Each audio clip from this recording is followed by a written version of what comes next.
Hi, my name is Deborah Guthrie. I'm the Communications Director at Meridian Township.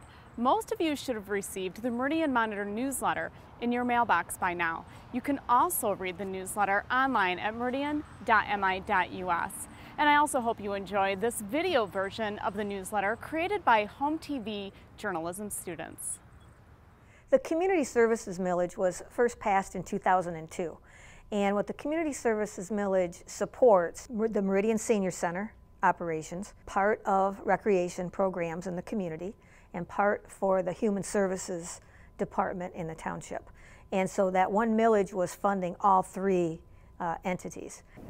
Why do I volunteer here? Well, it gives me something to do since I've retired.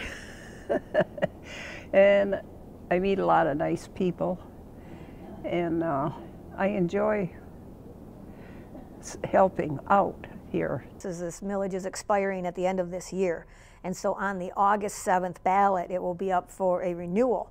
But we are also, there will be a small addition of 0.05 mils, which would be an additional $5 per year. I guess we all hope that the people will vote for more money for here, for the seniors. The addition of the 0.05 mils will be dedicated for seniors. The operations that we have there are extremely limited, and the senior population is definitely growing. And when we look at what our needs are now and what our needs are going to be in the next 10 years, which is a 10-year millage, we felt it important, even though, again, it's a very small increase. I think it's enough that we can help in dealing with our needs currently and also in the future.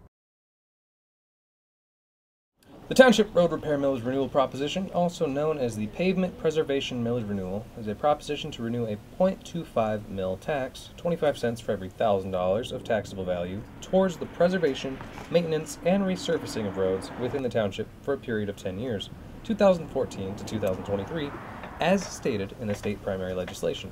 Raymond Severy, Director of Public Works and Engineering, says Ingham County provides Meridian Township with an annual allotment of $115,000 for road maintenance, which the township itself matches each year, totaling $230,000 for township road maintenance. And except for those years when in a couple of years the township has kicked in extra money, that's been our budget, which is way too little for what we need to do. All the funds added together, we've got about $640,000 budget to spend on roads, which is probably about half of what we need to maintain our local roads. Severy said all roads in the township over 10 years old, which comes to nearly all of them, require maintenance of some sort. He said the main goal is to not have to start over and create new roads, but instead preserve the ones we already have. So what we're trying to do through the pavement preservation program is to keep the streets from getting worse than the 5 or 6, or maybe some streets we do have a 4 rating. Because once they get worse than that, then the cost to fix them is much, much higher. This item will be on the August 7th ballot for residents to vote on or against. In Meridian Township, Zachary Pena, Home TV. On the list of proposals to be voted on by Meridian Township in the upcoming election is one concerning the property located at 4133 Okemos Road. Last March, the Township Board amended the zoning map to rezone the parcel of land. The property was previously used as a kindercare child care facility and was purchased with the intent to turn it into a healthcare clinic run by Dr. Shannon Wiggins. Dr. Wiggins has run clinics at 2 other locations and had previously advertised her services and facilitated medical marijuana certification. The citizens of the township felt that that was a bad choice, and were able to get a petition to put it on the ballot as a question for the entire township to vote on whether this property should be rezoned from a residential category to a professional office. The petition to overturn the board's decision was started by lawyers who run a practice right next door. Stephen Schultz, one of these lawyers, explains the intent behind their push to put the amendment to a vote. It's the proximity to the school that is of significant concern to us. Under Michigan law, you couldn't have a liquor establishment within 500 feet of a school. We thought that it would be inappropriate to have a medical marijuana use within 500 feet of a school. In addition to the middle school nearby, the property is surrounded by other buildings in professional office districts. Rezoning the former child care building to professional office building is consistent with the township's master plan for the area. In any rezoning request, one of the parts is to look at what is the surrounding land use and what impact by rezoning something would it have on neighboring uses. As people are enjoying Michigan weather and spending time in the township parks and trails with their pets, people must still respect the Meridian Township ordinances that are set in place to keep those experiences enjoyable for everyone. For animal noises, and specifically the barking dog, the ordinance says it has to be of a continuous duration, so it can't be a short. We may take the dog out for a few minutes and then bring him back inside the house and they barked at that time.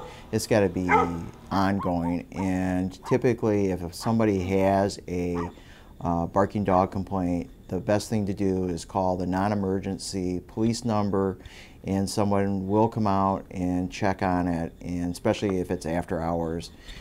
And if it is a nuisance, because that's what we would consider it, then the officer will have to make that determination at the time of that, the dog barking. After hours being between 5 p.m. and 8 a.m., Meridian Township does not have anyone for code enforcement other than the normal 8 to 5 working hours, but officers will be available after 5. As far as animal waste, the ordinance does require, again, it's a nuisance. If you leave it and let it accumulate, we can cite people for removal, getting it cleaned up. So it is the person's responsibility to be courteous to others as well as their own property. In Okemos, Lauren Reagan, Home TV. April 2012 was the beginning of greater sustainability in the area. This kickoff event is going to impact our community in so many dynamic ways, because we now are bringing together people who normally don't meet and talk about these issues for sustainability. And right she was. Now Michigan Energy Options has created an online portal system for people to participate. The first component, which is Mind Mixer, is a platform for idea sharing within our community. Anybody in the entire Tri-County region, Ingham, Eaton, or Clinton County, can sign up. We post topics up and ask for feedback on them. This collaborative effort will help improve the area today, tomorrow, and years to come. Sustainability is an issue that it's hard to put your arms around, but with 40 different organizations collaborating and more joining all the time, I think there will at least be a much greater understanding of the concept of sustainability and ways that we might work together to create a more livable, long-term quality of life in our region. Now, over the next 3 years, the Mid-Michigan Program for Greater Sustainability will be working on a new long-term vision. I think what we want to see is the largest amount of public participation we can possibly get, and then we can make better informed decisions about where we want to go. In Meridian Township, Chloe Hill, Home TV.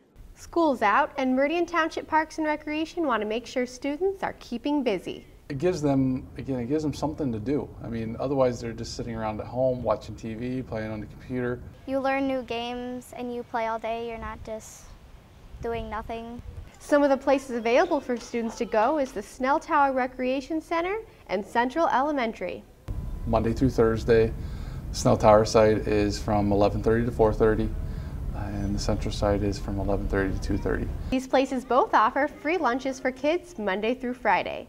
Parks and Recreation is also implementing a scholarship fund to increase participation in sports programs. And in recent years, due to the economic downturn, we've received many, many more requests for scholarships to the point where we want every child to play.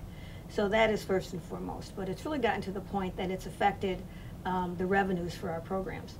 So we were able to develop a scholarship fund which would help us to recoup some of those costs that we have lost through the scholarships that we've been offering. Application forms are available online and they are good for the entire year. Students do not have to qualify for reduced lunches to apply. In Meridian Township, Lauren Hansard, Home TV. Chances are you've probably seen them. That's because they're everywhere in Meridian Township. But the next time you see one, it might be more than just a tree. Thanks to a program established in 1996, noteworthy trees in the township can be nominated to be a heritage tree. It was meant to be a ceremonial recognition of landmark or heritage trees, particular trees of any given species that are large for their particular species, whether it be a hickory tree or an oak tree, walnut tree, you name it. Now, trees like this white oak here on Hewlett Road have been nominated for the Heritage Program in the past, and rightfully so. That's because it's trees like this that are some of the oldest and tallest trees in all of Meridian Township. Just reminding people that we have some beautiful trees here that have been here since before we were, is a way of educating and empowering people. The program initially was successful, but its popularity and awareness has since tapered off, although Brown said he wouldn't mind making it a priority again. The Environmental Commission sort of morphs over time based on the interests of the commissioners, on what their priorities are. We have still interest in heritage trees if people are interested in submitting applications or nominations, and we'd be glad to take them. In Meridian Township, I'm Josh Sidorowitz, Home TV.